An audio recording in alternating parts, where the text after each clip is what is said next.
नमस्कार सर्वांना, Rupali delicious kitchen मध्ये आपलं स्वागत आहे। आज आपण छान असा भरपूर लोहयुक्त असा बीटाचा हलवा बघणार आहोत। गाजर हलवा तर सगळे करतात खातात, पण बीट खाल्ल्यामुळे भरपूर असं लोह मिळतं बीटामधनं आणि रक्ताची कमतरता असली तर ती पण भरून निघते। दररोजच्या आहारामध्ये आपण बीट सॅलड म्हणून खातोच, पण कधीतरी असा गोड हलवा करून खाऊ शकता। अगदी करायला सोपा आहे, पटकन होतो, झटपट होतो आणि एकदा केला की 8 दिवस टिकतो। तर अगदी अशी साध्या सोप्या पद्धतीमध्ये रेसिपी सांगितलेली आहे, त्यामुळे व्हिडिओ स्किप न करता संपूर्ण बघा। चॅनलवर कोणी नवीन असाल तर चॅनलला सबस्क्राइब करा। सबस्क्राइबच्या शेजारी जे बेल आयकॉनचं बटन असतं ते प्रेस करा, म्हणजे व्हिडिओ पोस्ट केला की तुम्हाला लगेच नोटिफिकेशन येतील। आणि व्हिडिओ जास्तीत जास्त असा शेअर करा, म्हणजे साध्या सोप्या पद्धतीच्या ज्या रेसिपी आहेत ते तुमच्यापर्यंत पोहोचतील, सर्वांपर्यंत पोहोचतील। तर मग चला आता साहित्य बघूया आणि रेसिपीला सुरुवात करूया।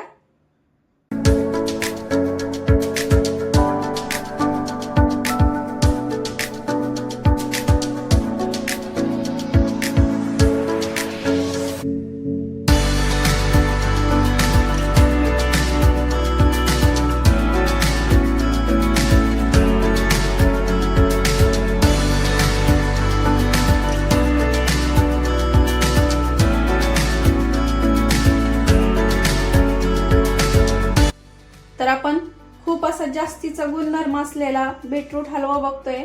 त्यासाठीचं जे साहित्य घेतलं एकदम साधा सोपा हलवा असतो हा, खूप जास्त वेळ लागत नाही हलवा करण्यासाठी। बीट मध्ये भरपूर असे गुणधर्म असतात, त्याच्यामुळं हलवा पण भरपूर असा गुणधर्मांनी भरलेला असतो।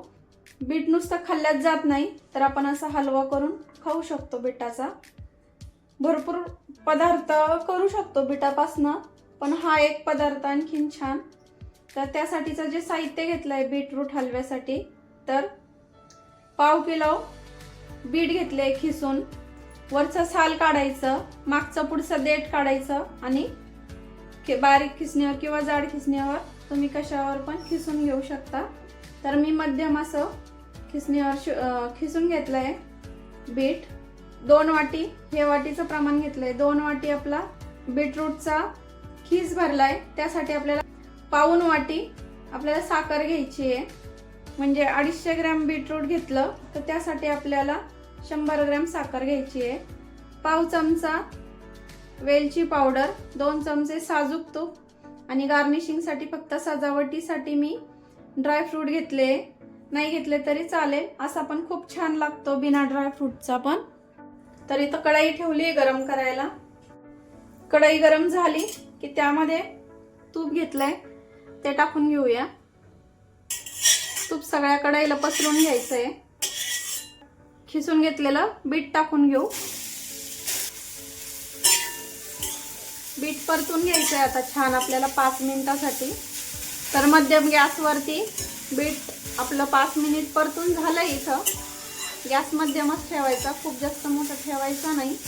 आता आपण इथं साखर टाकून घेऊया। साखर तुम्हाला थोडी कमी वापरायची असेल तर तुम्ही वापरू शकता, काही हरकत नाहीये। थोडीशी कमी अधिक वापरली तरी चालते। आता साखर विरघळेपर्यंत आपल्याला पुन्हा बीट परतून घ्यायचंय। तुम्हाला दुधाचा वापर करायचा असेल तर करू शकता, पण दुधामुळं जास्त दिवस टिकत नाही हलवा, भरपूर दिवस असा। त्यामुळं असं तुम्ही 8 दिवस पण वरती फ्रीज शिवाय ठेवू शकता हा बिना दुधाचा, नाही दूध वापरलं तरी चालेल। तर हे बघा साखरेचं असं पाणी झालंय। आता हे आटेपर्यंत आपल्याला परतून घ्यायचंय। गॅस मध्यम ठेवायचा आहे, मध्यम गॅसवरती कंटिन्यू आपल्याला हलवत राहायचं आहे। खूप जास्त वेळ लागत नाही हलव्याला, मिनिमम 15 ते 20 मिनिटात हलवा तयार होतो आणि खायला पण टेस्टी लागतो। बीट शरीरासाठी चांगलं असतं खाल्लेलं, रक्तवाढीसाठी भरपूर प्रमाणामध्ये लोह असतं याच्यामध्ये बीटामध्ये, त्यामुळं असं खाल्ल्यात जात नाही किंवा कंटाळा येतो कच्चं खाऊन, तर कधीतरी असा हलव्याचा प्रकार तुम्ही करू शकता।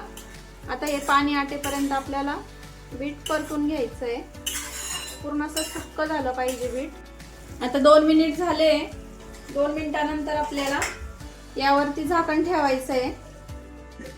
झाकण ठेवून असं साखरेमध्ये हे बीट शिजवून घ्यायचंय छान, म्हणजे पाणी पण आटेल साखरेचं आणि बीट पण शिजेल. तर आता बघूया 5 मिनिट झाले तर भरपूर असं पूर्णच पाणी आटलंय आपलं, साखरेचं पूर्ण पाणी आपलं आटलंय. आता असंच आपल्याला थोडासा मिक्स करत हलवत राहायचं आहे आणि पूर्ण सुक्का होईपर्यंत, कोरडा होईपर्यंत हलवायचं आहे. त्याआधी आपल्याला इथं वेलची पूड टाकायची आहे 1/2 चमचा आणि ड्रायफ्रूट घेतले, त्यातले थोडेसे टाकते. आता मी ड्रायफ्रूट टाकून घ्या, थोडेसेच टाकणार आहे, अर्धे, आणि बाकीचे गार्निशिंगसाठी ठेवते. मिक्स करूया सगळं. अजून 2 मिनिटात आपला हलवा तयार होईल. मीडियम गॅसवरती आता कोरडा करून घ्यायचा आहे. तर हे बघा 2 मिनिटातच आपला हलवा कोरडा झालाय. आता काढून घेऊया आणि सर्व करूया. बंद करते गॅस. भरपूर गुणधर्म असलेला असा आपला बीटरूटचा हलवा तयार झालेला आहे खाण्यासाठी. एकदा केला की 8 दिवस टिकतो छान वरती फ्रीज शिवाय, कारण आपण यामध्ये दूध वापरलेला नाहीये. कोणाला रक्ताची कमतरता असले तर त्यांनी 2 चमचे खाल्ला तरी पुरेसा होतो.